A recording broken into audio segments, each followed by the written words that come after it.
mon blasphème. Puisqu'il y a beaucoup de si dans la Bible, comme dans je vous le dis en vérité, si vous ne vous convertissez et si vous le devenez comme les petits-enfants, vous n'entrerez pas dans le royaume des cieux, Matthieu 18, verset 3, et aussi, si vous gardez mes commandements, vous demeurerez dans mon amour, Jean 15, verset 10 par exemple. Je me disais que j'avais beaucoup de conditions à remplir, beaucoup de responsabilités à assumer pour devenir un enfant de Dieu.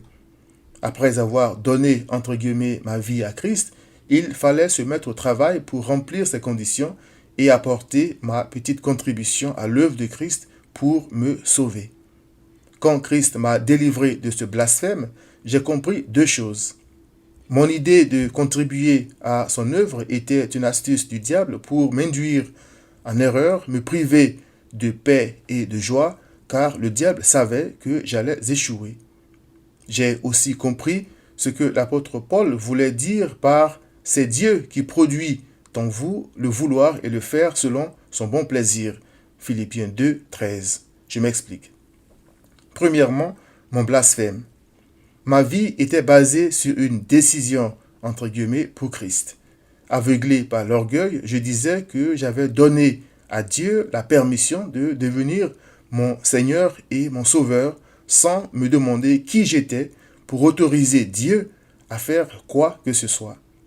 Sachant que j'étais plein d'orgueil et qu'il m'était impossible d'accepter d'être sauvé gratuitement sans rien faire du tout, le diable m'avait trouvé un rôle à jouer dans mon salut, un rôle dont je pouvais me glorifier. Ce rôle était de compléter l'œuvre de Christ en l'invitant dans ma vie, en lui donnant la permission d'entrer dans mon cœur, en le couronnant comme mon Seigneur et Sauveur, et en allant dépeupler le royaume du diable pour Christ. Le diable avait mis tout le pouvoir de Christ entre mes mains et j'en étais fier. Deuxièmement, quand j'ai été sauvé de mon blasphème, j'ai compris que l'obéissance des vrais croyants, leur zèle, est en fait le résultat de l'amour de Dieu que le Saint-Esprit répand dans leur cœur, Romains 5, verset 5, quand ils croient en Christ. Paul a aussi dit, l'amour de Christ nous presse, c'est-à-dire nous pousse, nous oblige, 2 Corinthiens 5, 13 à 14.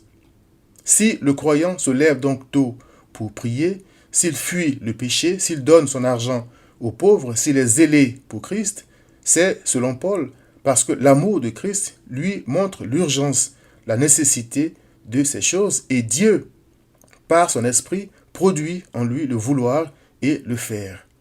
Christ a dit, « Si quelqu'un ne demeure pas en moi, il est jeté dehors comme le sarment, et il sèche. Puis on ramasse les sarments, on les jette au feu, et ils brûlent. » Jean 15, verset 6. Dans le mot « demeurer », le Saint-Esprit m'a fait voir les mots « maison »,« repos »,« sécurité »,« paix », etc. Il m'a appris que ceux à qui Christ ne suffit pas et qui ne sont pas convaincus d'avoir la vie éternelle en lui, Hébreux 11, verset 1, périront tout simplement. Cher ami, crois-tu que Christ ait tout accompli pour te sauver?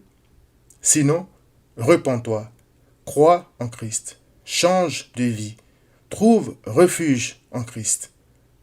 Viens à Christ.